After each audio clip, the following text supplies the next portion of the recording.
It's Wednesday, November 12, 2025. I'm Albert Mohler, and this is The Briefing, a daily analysis of news and events from a Christian worldview. Well, the shutdown of the United States federal government, the longest shutdown in American history, is soon to be over, but there are some other political actions that will have to be taken. The business is basically done in the Senate, and the Senate had been the logjam. But the House of Representatives is now going to have to gather to vote on the same proposal now adopted by the Senate, and then the President Trump's going to have to sign it to put it into effect. And that means that at the earliest, we're looking at something like the weekend before the government's going to reopen, so there will be complications that will continue for some days to come. There are also some big lessons here. Now, as I talked about the original deal that made possible this progress in the Senate, I've just made as clear as I know how that I think this measure is absolutely insane. It's ridiculous that we find ourselves in this position over and over again. Conservatives, and that means in particular Republicans, have argued that it is necessary to exercise at times the threat of a government shutdown in order to gain some restriction on federal funding. The problem with that is that there is very little historical evidence that that has ever worked. And it really doesn't make sense to have a budget adopted without the funding authorization to spend it. And so most nations, let's just put it bluntly, adopt a budget, and the budget is the spending authorization to separate the two, and we also have debt limits and other things.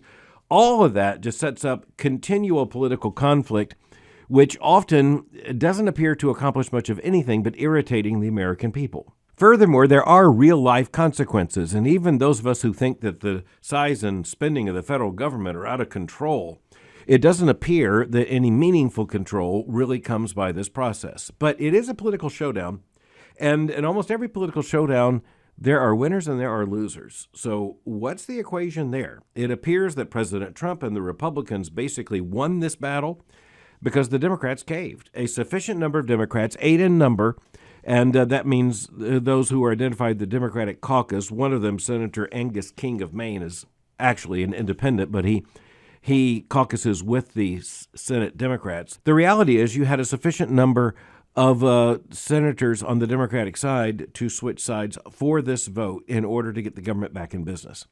Now, I said again, there are 8 of them. Senator Angus King of Maine, Senator Tom Kean of Virginia, Senator Dick Durbin of Illinois, Senator John Fetterman of Pennsylvania, Senator Maggie Hassan, Senator Jean Shaheen of New Hampshire, Senator Catherine Cortez Masto of Nevada, and Senator Jackie Rosen of Nevada. So 2 from Nevada and 2 from New Hampshire, and then 1 each from Illinois and Pennsylvania and Virginia and Maine.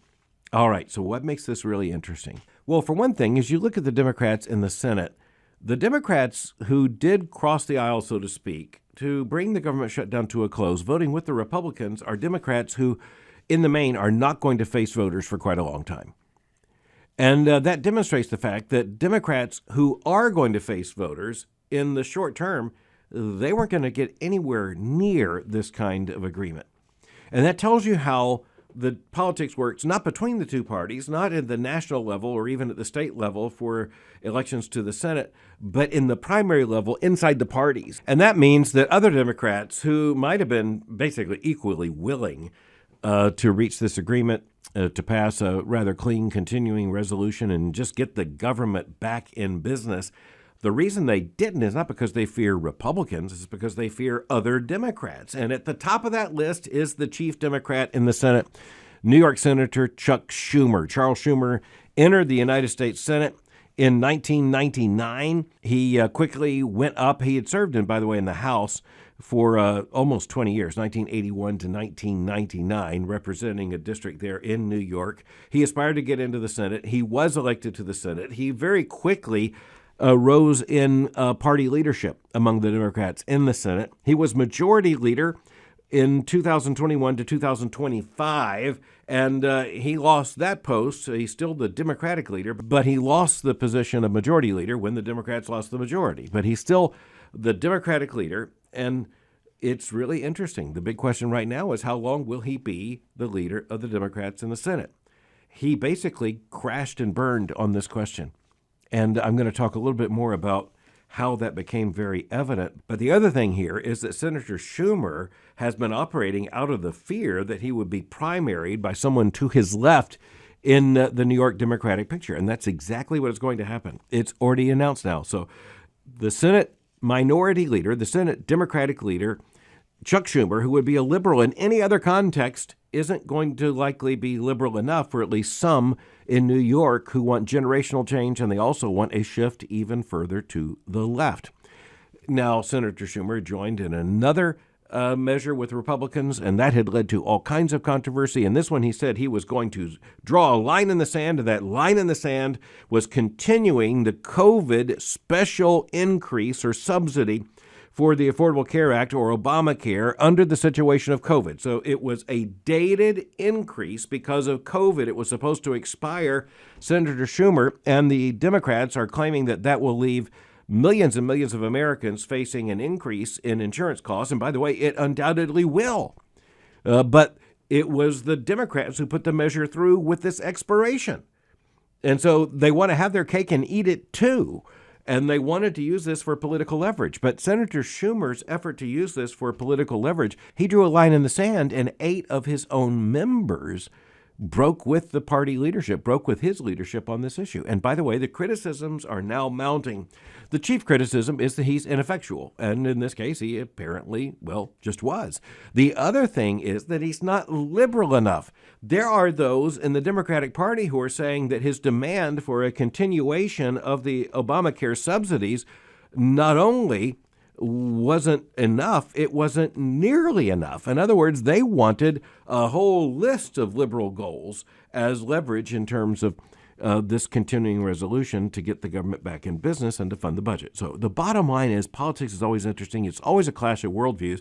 The most interesting clash of worldviews in this case is not between conservatives and liberals. It's not between Republicans and Democrats. It's among the Democrats, among the liberals, and those who don't think they're liberal enough. I'll just make a prediction. I don't think this is a particularly risky prediction, and that is that Senator Schumer will not long be the leader of the Democrats in the Senate. I think it's also likely that he will not long be the senior Democratic senator from the state of New York. And that's simply because of the shifts in the electorate, particularly among Democrats, and in New York, particularly in New York City. That's really all that matters. The generational shift is also seen, by the way, in 2 women. And those 2 women are a mother and a daughter. The mother's United States Senator Jeanne Shaheen from New Hampshire, former governor, and now United States Senator. She's one of those who joined with Republicans in this measure. Her daughter is a very different person in this case. Stephanie Shaheen is running for Congress, and she openly disagreed with her mother. She wanted the Democrats to continue to hold out, and yet, did she really? Well, she made a nice statement about her mom, saying that she's sure her mom did what she thought was right, but she said nonetheless that she thought it was wrong. And I don't know what either one of them really believes. I just know how both of them position themselves on this issue. And in this case, I think the generational distinction is really, really clear. Senator Shaheen is retiring at the end of this term, which means she doesn't have to face Democratic voters ever again.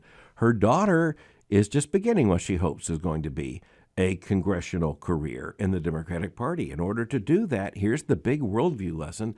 The daughter is going to have to be considerably to the left of the mother. So it goes in politics. But all right, while we're thinking about big worldview issues, I want to point to a very interesting article. It was a complete report that appeared just in recent days in the Washington Post. So let's just listen to those words. Washington Post, rather liberal newspaper, there in the nation's capital. New ownership, Jeff Bezos, who was the founder of Amazon, and he's sought to bring some kind of editorial correction and editorial control. But that paper is still very liberal, and this report is particularly liberal, and I want you to see what's being presented here. Here's the headline: What's the best place to raise a family? We scored every county. So this team, working on behalf of the Washington Post, scored every county in the United States on the basis of livability and the ability to raise a family. And so there are winners and there are losers. And, you know, the winners, by the way, tended to be suburban counties near Washington, D.C., in Virginia and Maryland. Okay, so your alarm bells ought to be going off now. If those places are going to be identified as the best places to raise a family, especially given the cost the cost of living in those counties, then we're going to have to look at what in the world they were using as criteria. So let's take a deep dive. I promise you this is going to be interesting. Youyou Zhou, who is the lead reporter on the story, tells us, quote, the United States is reaching its lowest birth rate in history. But that alarming outcome isn't necessarily intentional. She goes on to say that research data, including from the Pew Research Center, show that, quote, the majority of young Americans today still want to have children, once italicized. Quote, more than 7 out of 10 people in their 20s and their 30s have or plan to have at least one child, and the majority of non-parents between the ages of 18 and 34 say they want to be parents someday. Now, I am not going to question the fact that the cost of living is considerably more expensive than it was in the past, and that includes the cost of raising children. But I will say, relative to economic terms over the course of the last several decades, not to mention centuries, that is simply not an adequate rationale. In other words, people who had far less, not only in relative terms, but in net terms, the reality is they found a way to have children and to raise children. But this shows you something of the worldview expectation of many people. And again, I'm not diminishing the fact that buying a home is far more expensive than it has been for previous generations. It's outside the reach. And by the way, some of that's due to politics.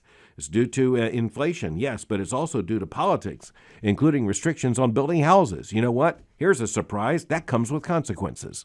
Well, all right, so there were 4 metrics chosen by the Washington Post in this project to decide which counties are best for the raising of children. The 4 criteria are affordability, quality of education, neighborhood safety, and state policy. State policies on what? Well, let me just tell you, buckle your worldview seatbelt.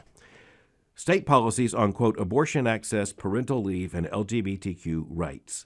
They then make this statement, all these factors are important for the well-being of parents and children, end quote. Of course, the obvious retort is, says who?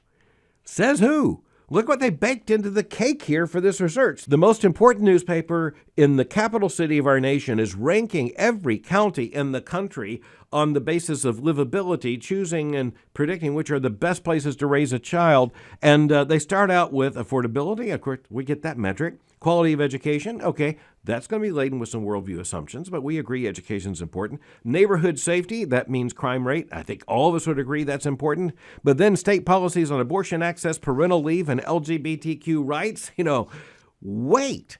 What you have here is a very liberal context, a liberal formula that's just even openly admitted. This is how the newspaper is judging county by county how conducive, how healthy that county is for the raising of children. All right, so let's just look a little bit further at the report. Those 4 metrics were used, and guess what? Quote, the places with the highest scores are outside D.C. and pockets of Virginia and Maryland. They strike a balance between quality education and cost of living. They are also low crime areas in states that do not impose many restrictions on women and children's rights, end quote. But notice that's the right to abortion and LGBTQ rights, and that includes trans rights for children. That's actually in this formula. So here's a big surprise. Liberal suburbs around the liberal metropolitan area of Washington, D.C. are judged to come out on top. Guess who comes out on bottom? Well, hello, Alabama and Mississippi. So on affordability, I think, again, you can understand the South and the Southeast comes out with great advantage there. Quality of education, that's kind of spread around the country. Interestingly, there's some pretty high-ranking places outside the Northeast. Safety, once again, the map is at least somewhat predicated upon more rural and more urban context. That's understandable. But policies on personal liberties. Guess where the good counties are, according to the Washington Post. Very liberal perspective, the West Coast and the East Coast. And then you have some other states such as Illinois and Minnesota and Colorado. And for different reasons, those 3 states tend to be not only blue, but increasingly now very, very blue. But you'll notice the issues: abortion access, LGBTQ issues, and that's within the context of supposedly answering the question, what's the best place to raise a family? So I just want us to look at this because I think it's just huge in worldview impact. And by the way, when you're talking about the economics, even when you're talking about livability, I I wanted to take a look, where is this information drawn from? Where's the source, or who's the source of this data? And the answer is, well, that turns out to be pretty explosive too. So even on the financial metrics, who's cited here? Well, it's a group known as the Economic Policy Institute. Here's how they describe themselves. Quote, the Economic Policy Institute's vision is an economy that is just and strong, sustainable and equitable, where every job is good, every worker can join a union, and every family and community can thrive. More. Quote, the Economic Policy Institute is a nonprofit, nonpartisan think tank working for the last 30 years to counter rising inequality, low wages, and weak benefits for working people, slower economic growth, unacceptable employment conditions, and a widening racial wage gap. We intentionally center low and middle income working families in economic policy decisions. They go on about the organization's, by the way, vision for equity, diversity, and inclusion. So instead of DEI, boy, this is very clever. It's not DEI, it's EDI. Do a search for DEI, you won't find them because this is EDI. Here's how they define it. Quote, the Economic Policy Institute's vision is for all workers to share equally in the economic prosperity of our country. Our research exposes the forces that seek to exclude and diminish the power of people of color and women, particularly black, brown, and indigenous people, to the benefit of white supremacy and wealthy elites. Quote, therefore, our vision elevates the importance of racial, gender, and worker justice as central to the world we want to see. End quote. So that's the source for the economic information. So you'll notice how ideologically loaded this entire project is. It just tells you when you see something like this, you need to look below the surface. Here is supposedly one of the most influential newspapers in the country asking and answering the question about the best place to raise a family. But when they think about the best place, it is based upon huge leftist economic assumptions, but also on, the moral issues. They're pushing abortion rights and LGBTQ rights. And by the way, I think it's a big tell here. Let's just put it this way. They're talking about places to raise a family, places to raise children, and they put abortion on the list without any apparent sense of irony. I think that's a big tell in itself. A very sad one, to be sure. Speaking about the sources behind even the score, once again, incredibly revealing. Quote, state policies on personal liberties and parental support combines abortion access, that's 60%, sexual orientation and gender identity policies, that's 30%, and family leave support, 10%, into one score. The abortion access measures the travel distance to the nearest abortion clinic by county as of July from the Myers Abortion Facility database. The sexual orientation and gender identity data comes from the Movement Advancement Project as of September. The state family leave policy data comes from the Bipartisan Policy Institute as of February. All right. I think it's a legitimate question. Where would be better counties more conducive to the raising of children, and how would you define that? I'm going to argue the Washington Post has the right to define it however they want to define it. And to the credit of the Washington Post, I want to say this. They actually made their sources clear. But that doesn't resolve the problem. It actually creates an even bigger problem because, as it turns out, there's a reason why some very liberal counties near Washington, D.C. come out on top, and some of the places which, by the way, have an even higher birth rate, they come out lower. So worldview matters. It's really fascinating to see how this works in this particular report from the Washington Post. And, in this case, let's be really honest, this report doesn't tell us a whole lot about America, but it does tell us a whole lot about the Washington Post. But next, let's come back to the United States. Something big happened in the U.S. It happened at the White House, and it escaped a lot of attention, frankly, because there's so many other big things going on in the world. But we need to take a look at this. It tells us a lot about how the world works.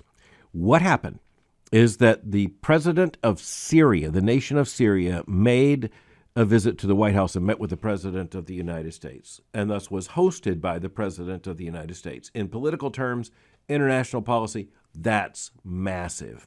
In this case, we're talking about Syrian President Ahmed al-Sharaa, and he was elected president after he led a military coalition in toppling the totalitarian regime of Bashir Assad, who followed his own father in terms of a totalitarian dictatorship.